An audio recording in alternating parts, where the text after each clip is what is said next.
Hello కుషికేమ్ నేమ్స్, how are you all? ఈ రోజు మనము పీరియాడిక్ క్లాసిఫికేషన్ ఆఫ్ ఎలిమెంట్స్కి సంబంధించి periodicity and list of their periodic properties గురించి మాట్లాడుతూ ఉన్నప్పుడు నెక్స్ట్ సిరీస్లో ఈ సిరీస్లో నెక్స్ట్ పార్ట్గా మనం ఇప్పుడు నేర్చుకోబోతున్న కొత్త టాపిక్ ఏంటి అంటే అటామిక్ సైజ్ అనమాట. యాక్చువల్గా అటామిక్ సైజ్ గురించి మనం ఇంతకుముందు కూడా కొన్ని వీడియోస్ చేసాము. సో ఈ రోజు మనం నేర్చుకోబోతుంది ఏంటి అంటే ఆ అటామిక్ సైజ్ అనేది ఎలా ఇన్ఫ్లుయెన్స్ అవుతుంది అంటే ఒక పీరియాడిక్ ట్రెండ్ ఎలా ఉంటుంది, పీరియడ్లో ఎలా చేంజ్ అవుతుంది, అలాగే గ్రూప్లో ఎలా చేంజ్ అవుతుంది, దాన్ని ఇన్ఫ్లుయెన్స్ చేసే మిగిలిన ఫ్యాక్టర్స్ ఎఫెక్టింగ్ ఈ అటామిక్ రేడియస్ అనేది ఎలా ఉంటుంది ఏంటి అనేది ఈ వీడియోలో చూడబోతున్నాం అనమాట. ఈ వీడియో చూడడానికన్నా ముందు డిఫరెంట్ టైప్స్ ఆఫ్ అటామిక్ సైజెస్ని ఎలా క్యాలిక్యులేట్ చేస్తాము, కోవలెంట్ రేడియస్ అంటే ఏంటి, అయానిక్ రేడియస్ అంటే ఏంటి, వీటన్నిటికి సంబంధించిన వీడియోస్ నేను ఆల్రెడీ అప్లోడ్ చేశాను మన ఛానల్లో. ఒకసారి చూసిన తర్వాత ఈ వీడియో చూస్తే మీకు చాలా క్లియర్గా అయితే అర్థమవుతుంది అనమాట. Without any further delay let us start today's video. So ఈరోజు మనం డిస్కస్ చేయబోతుంది ఏంటి అంటే ఫ్యాక్టర్స్ ఎఫెక్టింగ్ అటామిక్ రేడియస్ అనమాట. సో ఏమేమి ఫ్యాక్టర్స్ అటామిక్ రేడియస్ని లైక్ ఇన్ఫ్లుయెన్స్ చేస్తాయి అంటే ఏ ఫ్యాక్టర్స్ వల్ల అటామిక్ రేడియస్ పెరుగుతుంది, వేటి వల్ల తగ్గుతుంది అనేది అయితే ఈరోజు మనము చూడబోతున్నాం అనమాట. So let us start. First one ఏంటి అంటే ఎఫెక్టివ్ న్యూక్లియర్ ఛార్జ్. ఈ ఎఫెక్టివ్ జెడ్ ఎఫెక్టివ్ అనేది మనకి చాలా మేజర్ ఇన్ఫ్లుయెన్స్ చూపిస్తుంది అనమాట మనకి. సో ఏంటి దీని ఇన్ఫ్లుయెన్స్ అంటే మనకి ఎఫెక్టివ్ న్యూక్లియర్ ఛార్జ్ అంటే మనం డెఫినేషన్ చెప్పుకున్నాము. ఏం చెప్పుకున్నాము, మనకి న్యూక్లియస్ నుంచి దానికి అవుటర్ మోస్ట్ షెల్ వరకు ఉన్న ఎలక్ట్రాన్స్ని న్యూక్లియస్ ఎంత టైట్గా హోల్డ్ చేస్తుంది అనే దాని మీద మనకి జెడ్ ఎఫెక్టివ్ అంటాము. సో ఎప్పుడైతే ఈ జెడ్ ఎఫెక్టివ్ ఎక్కువ ఉంటుందో, ఇంక్రీజ్ అవుతుందో అంటే న్యూక్లియస్ అనేది అవుటర్ మోస్ట్ ఎలక్ట్రాన్ మీద ఎక్కువ ఇన్ఫ్లుయెన్స్ ఎప్పుడైతే చూపిస్తుందో అప్పుడు మనకి అటామిక్ రేడియస్ అనేది డిక్రీజ్ అవుతుంది. సో అది మనం ఎక్కడ చూడొచ్చు అంటే ఈ లిథియం బెరీలియం ఈ పీరియడ్లో అయితే మనం చూడొచ్చు అనమాట. అంటే ఎప్పుడైతే ఒక పీరియడ్లో లెఫ్ట్ నుంచి రైట్కి వెళ్తామో వాటి అటామిక్ సైజ్ అనేది డిక్రీజ్ అవుతుంది. ఎందుకు డిక్రీజ్ అవుతుంది? ఎఫెక్టివ్ న్యూక్లియర్ ఛార్జ్ అనేది మనకు ఇంక్రీజ్ అవుతుంది కాబట్టి. So one of the factors influencing the atomic radius ఏంటి అంటే మనకు అటామిక్ రేడియస్ని ఇన్ఫ్లుయెన్స్ చేసే ఫ్యాక్టర్స్లో ఫస్ట్ ఏంటి అంటే ఎఫెక్టివ్ న్యూక్లియర్ ఛార్జ్ అనమాట. సో నెక్స్ట్ ఇన్ఫ్లుయెన్స్ ఏంటి అంటే నంబర్ ఆఫ్ షెల్స్. ఈ నంబర్ ఆఫ్ షెల్స్ అంటే మనం చెప్పాము కే షెల్, ఎల్ షెల్, ఎం షెల్, ఎన్ షెల్ ఇవి చెప్తాం కదా. ఈ షెల్స్ అనేవి ఎప్పుడైతే ఇంక్రీజ్ అవుతూ ఉంటాయో అప్పుడు మనకి అటామిక్ రేడియస్ అనేది ఇంక్రీజ్ అవుతుంది. ఈ షెల్స్ అంటే ఏంటి? ఒక న్యూక్లియస్ ఉన్నప్పుడు న్యూక్లియస్ చుట్టూ ఎలక్ట్రాన్స్ ఎక్కడెక్కడైతే ఉన్నాయో వాటిని మనం షెల్స్ అన్నాము. సో ఇది కే షెల్ అంటాము, ఇది ఎల్, ఇది ఎం, ఇది ఎన్, ఇలా డిఫరెంట్ షెల్స్ ఉన్నాయి కదా. సో ఆ shells and number of shells increase అయ్యే కొద్దికి అటామిక్ రేడియస్ అనేది మనకి ఇంక్రీజ్ అవుతుంది. సో ఇక్కడ నేను ఎగ్జాంపుల్ తీసుకున్నా చూడండి. Lithium, sodium, potassium, rubidium, caesium ఇవి నేను ఎగ్జాంపుల్స్గా తీసుకున్నాను. ఇవన్నీ కూడా నాకు 1A గ్రూప్ ఎలిమెంట్స్ అనమాట. అంటే ఫస్ట్ ఏ గ్రూప్లో ఉన్న ఎలిమెంట్స్. సో ఈ ఫస్ట్ ఏ గ్రూప్లో ఉన్న ఎలిమెంట్స్ అన్నింటిలోనూ కూడా వ్యాలెన్సీ షెల్ ఒకటే ఉంటుంది. సో వ్యాలెన్సీ షెల్లో ఉన్న ఎలక్ట్రాన్, అవుటర్మోస్ట్ షెల్లో ఉన్న ఎలక్ట్రాన్ ఒక ఎలక్ట్రానే ఉంటుంది. సో అయినా కూడా వీటి అటామిక్ సైజ్ అనేది పెరుగుతూ వస్తుంది. ఎందుకు పెరుగుతుంది అంటే because they are having increasing shell. So లిథియంకి వచ్చేసి నాకు అవుటర్మోస్ట్ ఎలక్ట్రాన్ ఎల్ షెల్లో ఉంటుంది, సోడియంకి ఎం షెల్లో ఉంటుంది. అవుటర్మోస్ట్ ఎలక్ట్రాన్ అంటే అవుటర్మోస్ట్ షెల్ అనమాట. మ్యాక్సిమం పాసిబుల్ షెల్ అనేది మనకి KLMN అలా నెంబర్ ఆఫ్ షెల్స్ పెరిగే కొద్దికి మనకి అటామిక్ రేడియస్ అనేది కూడా పెరుగుతుంది. ఓకేనా? నెక్స్ట్ ఫ్యాక్టర్ చూద్దాము. నెక్స్ట్ ఫ్యాక్టర్ ఏంటి అంటే screening effect increases, atomic radius also increases. Screening effect అంటే ఏంటి? మనం ఎప్పుడైతే ఇక్కడ నెంబర్ ఆఫ్ షెల్స్ పెరుగుతున్నాయో అంటే న్యూక్లియస్ నుంచి అవుటర్ మోస్ట్ ఎలక్ట్రాన్కి ఉన్న అట్రాక్షన్ని స్క్రీన్ చేసే ఎస్ ఆర్బిటాల్, పి ఆర్బిటాల్ ఇలా ఉన్నాయి కదా, అలా స్క్రీనింగ్ అనేది పెరుగుతూ ఉన్నప్పుడు న్యూక్లియస్ నుంచి బయట ఉన్న ఎలక్ట్రాన్ వరకు ఉన్న ఇన్ఫ్లుయెన్స్ అనేది, అట్రాక్షన్ అనేది అయితే తగ్గుతుంది. దానివల్ల ఆ ఎలక్ట్రాన్ అనేది మనకి మ్యాక్సిమం స్పేస్ని ఆక్యుపై చేయడానికి ట్రై చేస్తుంది. దానివల్ల మనకు అటామిక్ సైజ్ అనేది కూడా ఇంక్రీజ్ అవుతుంది అనమాట. సో ఏంటి? స్క్రీనింగ్ ఎఫెక్ట్ కనుక ఇంక్రీజ్ అయితే మనకి అటామిక్ రేడియస్ కూడా ఇంక్రీజ్ అవుతుంది. Next magnitude of negative charge increases, atomic radius increases. Magnitude of negative charge అంటే మనం ఏం చెప్తున్నామంటే ఇక్కడ నేను ఒక ఆక్సిజన్ తీసుకున్నాను, ఎందుకంటే అది నాకు వేరియబుల్ ఆక్సిడేషన్ స్టేట్స్ జనరల్గా చూపిస్తుంటుంది కాబట్టి ఆక్సిజన్ O- అలాగే O2- ఇలా తీసుకున్నప్పుడు ఏమవుతుందంటే నెగిటివ్ ఛార్జ్ ఎప్పుడైతే పెరుగుతుందో ఆక్సిజన్ మీద ఆర్ ఎనీ ఎలిమెంట్ మీద నెగిటివ్ ఛార్జ్ ఎప్పుడైతే పెరుగుతుందో అప్పుడు మనకి అయానిక్ రేడియస్ అనేది అంటే ఆక్సిజన్తో కంపేర్ చేసినప్పుడు ఒక ఎలక్ట్రాన్ ఎక్స్ట్రా ఉంటుంది ఇక్కడ. సో దానివల్ల O- shape and size will be more compare to the O2- అనమాట.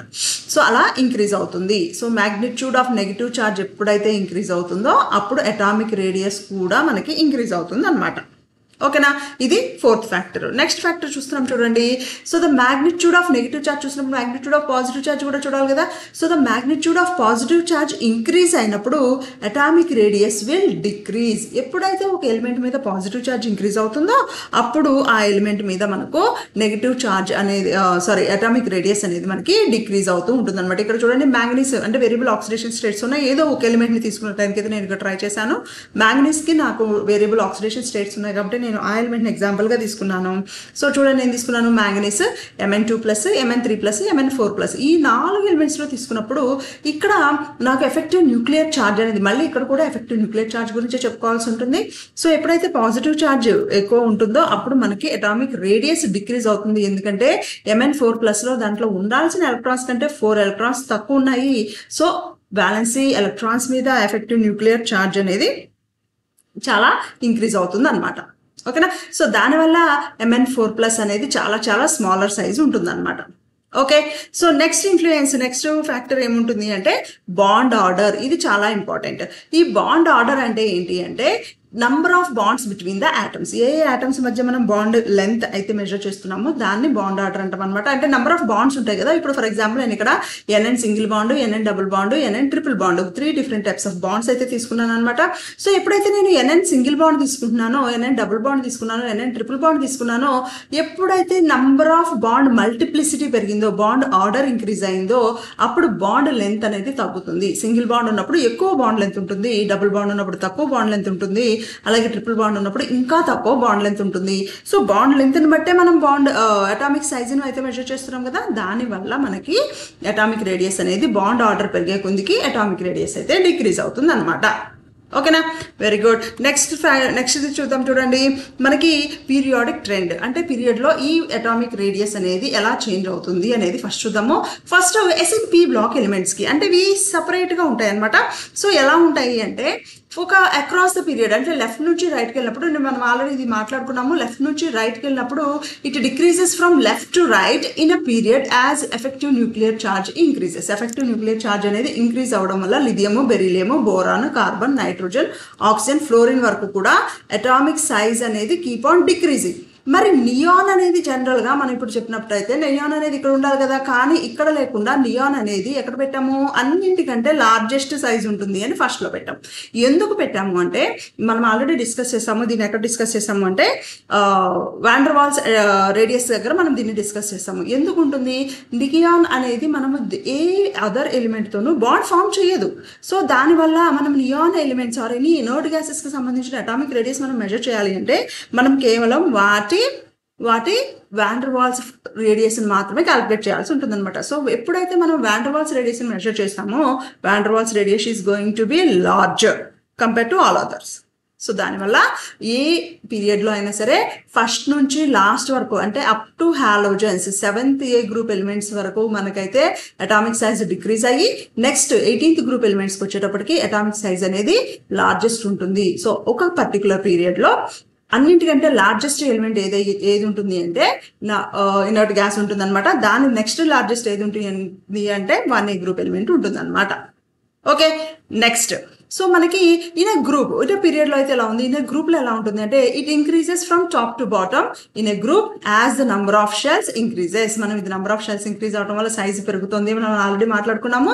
So that is how it will change in a group అనమాట. ఓకేనా, సో నెక్స్ట్ ఏంటి అంటే ఫర్ ఇనర్ట్ గ్యాసెస్ స్టోరీ ఏంటి అంటే ఒకసారి రివిజన్ అనమాట. ఇది in respective period generally the atomic radius of inert gas is the largest because for inert gases van der Waals radius is defined. We can define only the van der Waals radius. అయితే ఇక్కడ చిన్న exception అనమాట.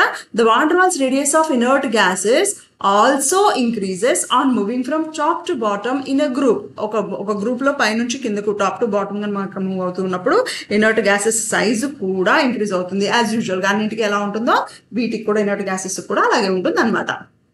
ఓకేనా. So అయితే ఇది మనకి SNP block elements కి సంబంధించిన ఇష్యూ. ఇప్పుడు ట్రాన్సిషన్ ఎలిమెంట్స్ అనమాట. ట్రాన్సిషన్ ఎలిమెంట్స్ ని చూసినప్పుడు లెఫ్ట్ నుంచి రైట్ కి వెళ్తున్నప్పుడు పీరియడ్ లో వాటి సైజ్ ఎలా ఉంటుంది. నేను ఇక్కడ సైజ్ ఇచ్చాను చూడండి. ఫర్ ఎగ్జాంపుల్ స్కాండియం తీసుకున్నాము. స్కాండియం కి 1.44 ఉంది, అలాగే టైటానియం కి 1.32 ఉంది, అలాగే వెనేడియం కి 1.22, 1.17, 1.17, 1.17. ఇక్కడ చూస్తే మీరు ఇక్కడ నుంచి మనకి సైజ్ అనేది గ్రాడ్యువల్ గా తగ్గుతూ వచ్చింది, కానీ ఇక్కడ మనకి ఈక్వల్ గా ఉంది. అంటే క్రోమియం కి, మ్యాంగనీస్ కి, ఐరన్ కి ఆల్మోస్ట్ సేమ్, ఎగ్జాక్ట్ సేమ్ ఉంది. కొబాల్ట్ కూడా ఆల్మోస్ట్ సేమ్ ఉంది. అక్కడ నుంచి నికెల్ కొంచెం తగ్గింది అనుకోవచ్చు, అంటే 1.17 నుంచి 1.15కి వచ్చింది. అక్కడ నుంచి మళ్ళీ కొంచెం పెరిగింది. సో ఇది ఏంటి అంటే మనకి ట్రాన్సిషన్ ఎలిమెంట్స్ లో ఒక పెక్యులర్ గా ఒక డిఫరెంట్ థింగ్ అనేది మనం ఫాలో అవుతాం అనమాట. ఇక్కడ దీన్ని ఈ అటామిక్ సైజ్ ని ఇన్ఫ్లుయెన్స్ చేసేవి 2 ఫ్యాక్టర్స్ ఉన్నాయి మనకు. ఆ 2 ఫ్యాక్టర్స్ ఏంటి అంటే ఎఫెక్టివ్ న్యూక్లియర్ ఛార్జ్, అలాగే స్క్రీనింగ్ ఎఫెక్ట్. ఇవి 2 కూడా మనము కన్సిడర్ చేస్తాం అనమాట. ఇక్కడ 3 డిఫరెంట్ కండిషన్స్ అయితే మనం చెప్తున్నాము. సో ఇనీషియల్ గా ఎప్పుడైతే స్కాండియం, టైటానియం, వెనేడియం, క్రోమియం వరకు వచ్చామో ఇక్కడ మనకి ఏమవుతుందంటే effective nuclear charge is more compare to screening effect. దానివల్ల ఏమవుతుంది అంటే ఈ సైజ్, అటామిక్ సైజ్ అనేది గ్రాడ్యువల్ గా తగ్గుతూ వచ్చింది. ఓకేనా. సో అక్కడ నుంచి మీరు ఎప్పుడైతే సైజ్ ఈక్వల్ గా ఉందో అంటే అక్కడ ఏమవుతుంది అంటే ఎఫెక్టివ్ న్యూక్లియర్ ఛార్జ్ అలాగే స్క్రీనింగ్ ఎఫెక్ట్ 2 కూడా ఆల్మోస్ట్ ఈక్వల్ గా ఉన్నాయి. అందుకని వాటికి ఆల్మోస్ట్ ఈక్వల్ గా అటామిక్ సైజ్ అయితే ఉందన్నమాట మనకు. అలాగే నెక్స్ట్ అక్కడ నుంచి వచ్చినప్పుడు ఫర్దర్ గా ఏమైంది, అక్కడ నుంచి ఇంకొంచెం తగ్గింది. ఓకే, తగ్గి అక్కడ నుంచి మళ్ళీ పెరిగింది. చూడండి 1.17 నుంచి 1.15 అయింది. అంటే అక్కడ effective nuclear charge screening effect compare చేసినప్పుడు స్క్రీనింగ్ ఎఫెక్ట్ ఇంక్రీజ్ అవుతుంది అనమాట. దానివల్ల మనకు అటామిక్ సైజెస్ లో కొంచెం ఇర్రెగ్యులారిటీ అయితే మనము డి ఎలిమెంట్స్, ట్రాన్సిషన్ ఎలిమెంట్స్ అయితే గమనించవచ్చు.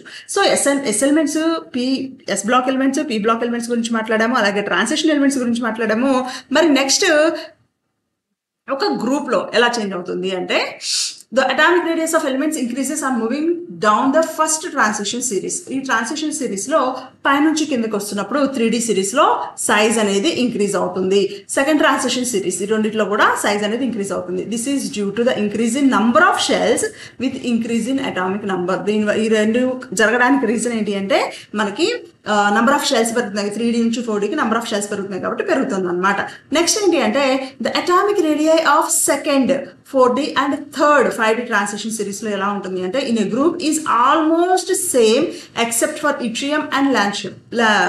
ఎల్ఏకి అండ్ వైకి కూడా కొంచెం డిఫరెంట్ గా ఉంటాయి, మిగిలినవన్నీ సేమ్ ఉంటాయి అన్నమాట. Okay, next inner transition elements. Inner transition elements అంటే మనం ఎఫ్ బ్లాక్ ఎలిమెంట్స్ గురించి మాట్లాడుతున్నాము. ఎఫ్ బ్లాక్ ఎలిమెంట్స్ లో ఎలా ఉంటుందంటే as we move along the lanthanoid series, మనం లాంథనాయిడ్ సిరీస్ లో మూవ్ అయినప్పుడు there is a decrease in atomic as well as ionic radius. So ఇక్కడ మనము 2 టర్మ్స్ యూస్ చేస్తున్నాం, atomic radius and ionic radius. So atomic radius అంటే వాటిని different atoms కానీ ఇవన్నీ జనరల్ గా మెటల్స్ ఉంటాయి కాబట్టి మెటాలిక్ రేడియస్ మెజర్ చేస్తాము. అయానిక్ రేడియస్ అంటే వాటిని అయాన్స్ గా ఉన్నప్పుడు, అంటే జనరల్ గా ఇవన్నీ మెటల్స్ కాబట్టి క్యాటయాన్స్ ఉంటాయి. సో క్యాటయానిక్ సైజ్ ని మనం అయితే మెజర్ చేస్తాం అనమాట. అయితే ఇక్కడ మనం గుర్తుపెట్టుకోవాల్సింది ఏంటంటే the decrease in size is regular in ions. So ions size ని మనము గ్రాడ్యువల్ డిక్రీజ్ అయితే మనం అబ్జర్వ్ చేయొచ్చు, but not so regular in atoms. ఈ ఆటమ్స్ లో అంత రెగ్యులర్ గా మనము ఆ డిక్రీజ్ గానీ ఇంక్రీజ్ గానీ మనం అయితే మెజర్ చేయలేమన్నమాట. దీనినే అంటే regular decrease in the size is called lanthanoid contraction due to poor screening and shielding effect of the F electrons. ఓకేనా, దాన్నే మనము లాంథనాయిడ్ కాంట్రాక్షన్ అని అయితే అంటాం అనమాట. ఓకేనా, నెక్స్ట్ ఎగ్జాప్షన్స్ ఏంటి, ఈ సైజు ఈ అటామిక్ సైజ్కి ఎగ్జాప్షన్స్ ఏంటి అంటే కొన్ని ఫ్యూ స్పెసిఫిక్ ఎగ్జాంపుల్స్ ఉన్నాయన్నమాట. So noble gases has largest atomic sizes అని చెప్తున్నాం కదా. ఒక పీరియడ్లో తీసుకున్నా సరే నోబెల్ గ్యాసెస్ కి లార్జెస్ట్ అటామిక్ సైజెస్ అయితే ఉన్నాయి. ఎందుకని మనం వాన్ డెర్ వాల్స్ రేడియస్ అనేది మెజర్ చేస్తున్నాం కాబట్టి. However there covalent radius are smaller. అంటే ఫర్ ఎగ్జాంపుల్ హీలియం, జెనాన్ ఉంది. ఈ జెనాన్ అనేది మనకి స్పెషల్ ఎలిమెంట్ అనమాట. ఇనర్ట్ గ్యాసెస్ లోనే ఇది స్పెషల్ ఎలిమెంట్. ఎందుకని జెనాన్ ఇవి ఇనర్ట్ గ్యాసెస్ అనేది జనరల్ గా they are not suppose to form bond, but xenon is able to form a bond. Covalent bond అయితే జెనాన్ ఫార్మ్ చేస్తుంది. సో దానివల్ల ఏమవుతుంది, జెనాన్ ని మనం ఇనర్ట్ గ్యాస్ గా అంటే దేంతోనూ బాండ్ అవ్వకుండా మెజర్ చేసిన వాన్ డెర్ వాల్స్ రేడియస్, అలాగే జెనాన్ వేరే ఎలిమెంట్ తో బాండ్ ఫార్మ్ చేసిన తర్వాత మెజర్ చేసిన కోవలెంట్ రేడియస్ కనుక మనం కంపేర్ చేస్తే మనం ఆల్రెడీ చెప్పుకున్నాము covalent radius is going to be smaller compare to the van der Waals radius అనమాట. ఓకేనా, next so in the third group size of aluminium and gallium, అల్యూమినియంకి గ్యాలియంకి నియర్గా సేమ్ ఉంటాయి. ఎందుకు ఉంటాయి సేమ్ అంటే because of transition contraction, transition ఎలిమెంట్స్కి సంబంధించిన కాంట్రాక్షన్. ఇది న్యూ టర్మ్ మోస్ట్లీ, ఎందుకంటే మనం లాంథనైడ్ కాంట్రాక్షన్, యాక్టినైడ్ కాంట్రాక్షన్ అయితే చదివాం, కానీ ట్రాన్సిషన్ కాంట్రాక్షన్ అనే వర్డ్ మనం జనరల్గా ఎక్కడ యూజ్ చేయము, కానీ ఇది కూడా ఉంటుందన్నమాట. So that is due to poor shielding of d electrons. D electrons అనేవి పూర్ షీల్డింగ్ ఉండడం వల్ల మనకి ట్రాన్సిషన్ కాంట్రాక్షన్ అనేది అబ్జర్వ్ చేయొచ్చు. దాని తర్వాత దానికి సంబంధించిన ఇంకొక రీజన్ ఏం చెప్పొచ్చు అంటే ఎఫెక్టివ్ న్యూక్లియర్ ఛార్జ్ అనేది ఇంక్రీజ్ అవ్వడం వల్ల కూడా aluminium gallium almost nearly same size అయితే ఉంటాయి అన్నమాట. ఓకేనా. Next size of hafnium and zirconium are same. ఇవి రెండు జనరల్గా మనకి డి బ్లాక్ ఎలిమెంట్స్లో ఇవి రెండు స్పెషల్ ఎలిమెంట్స్, అంటే స్పెషల్ పేర్ ఆఫ్ ఎలిమెంట్స్ అనమాట. అవేంటి అంటే మనం లాంథనైడ్ కాంట్రాక్షన్ ఉండడం వల్ల అవి రెండు కూడా ఆల్మోస్ట్ సేమ్ సైజ్ ఉంటాయి.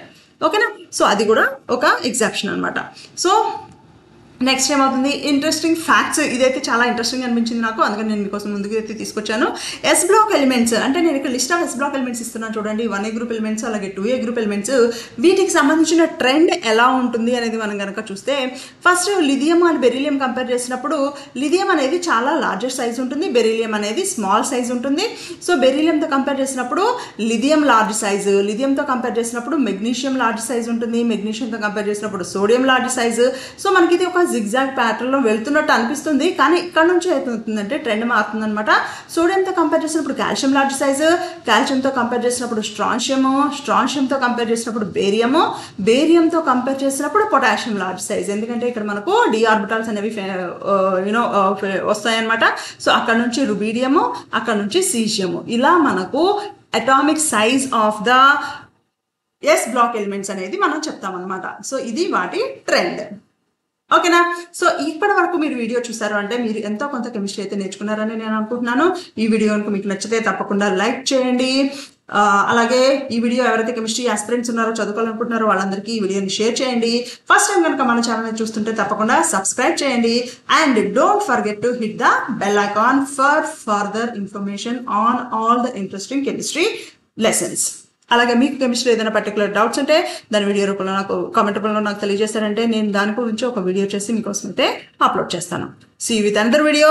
Until then bye.